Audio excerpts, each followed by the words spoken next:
Bonjour tout le monde, bienvenue à une autre vidéo de peinture acrylique.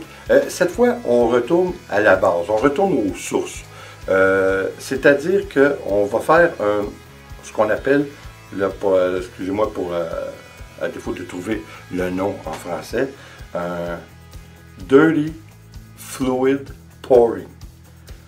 Mais on va le faire de façon vraiment traditionnelle, c'est-à-dire le Dirty Pouring, le Dirty Fluid Pouring, veut dire en fait que nous allons mélanger nos couleurs d'acrylique dans un même verre, puis nous allons laisser couler de façon fluide sur notre canevas.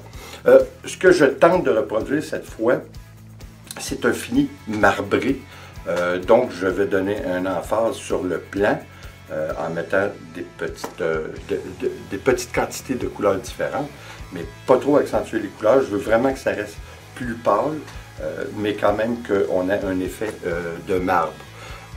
Alors, vous allez voir, je vais recycler. Hein? Là, je suis rendu à ce point en recyclage parce que, comme vous imaginez, on a fait beaucoup de toiles. Puis, j'ai quand même quelques toiles. J'en ai pas une tonne, là, mais j'ai quelques toiles qui font pas tellement mon affaire. Alors, on recycle, ça vient de finir.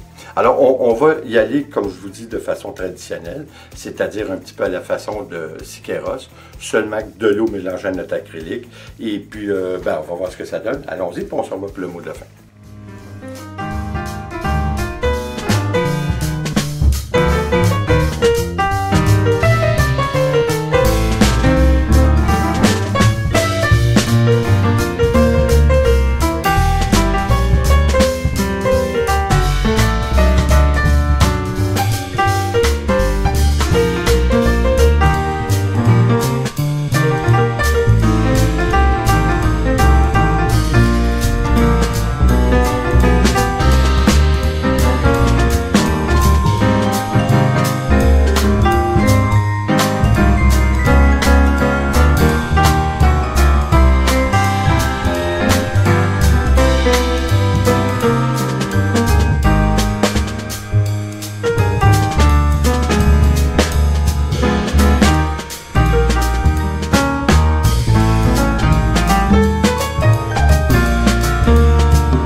Bon, eh bien, on a atteint l'objectif. C'est-à-dire qu'on a vraiment un fini qui est marbré. C'est un fini qui est très sobre, ce que je voulais absolument atteindre, parce que j'ai la tendance de rendre mes toiles un petit peu foncées. Alors là, je voulais faire différent.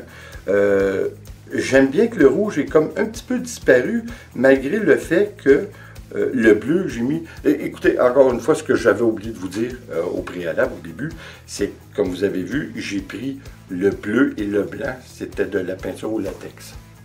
Alors, de la peinture conventionnelle qu'on utilise pour peinturer nos appartements. Fait que c'est une peinture intérieure. C'est une peinture intérieure? Je crois que c'est intérieur et extérieur. Un fini satiné. Ça fait un résultat qui est formidable. C'est un résultat que vous n'avez pas vraiment besoin de mettre du vernis après votre travail. Je trouve intéressant. J'ai créé un petit peu de cellules, parce que vous avez vu, si c'est ça que vous voulez atteindre comme objectif, d'avoir des cellules, c'est la méthode d'y aller, c'est-à-dire de laisser couler votre verre de haut, parce que vous allez former des bulles d'oxygène, c'est clair. Ce que j'ai fait, je ne suis pas tout à fait content, parce que comme je vous dis, je voulais vraiment créer un effet marbre total, mais écoutez, là, on parle quand même d'un effet marbré abstrait. On s'entend, là, c'est quand même bien.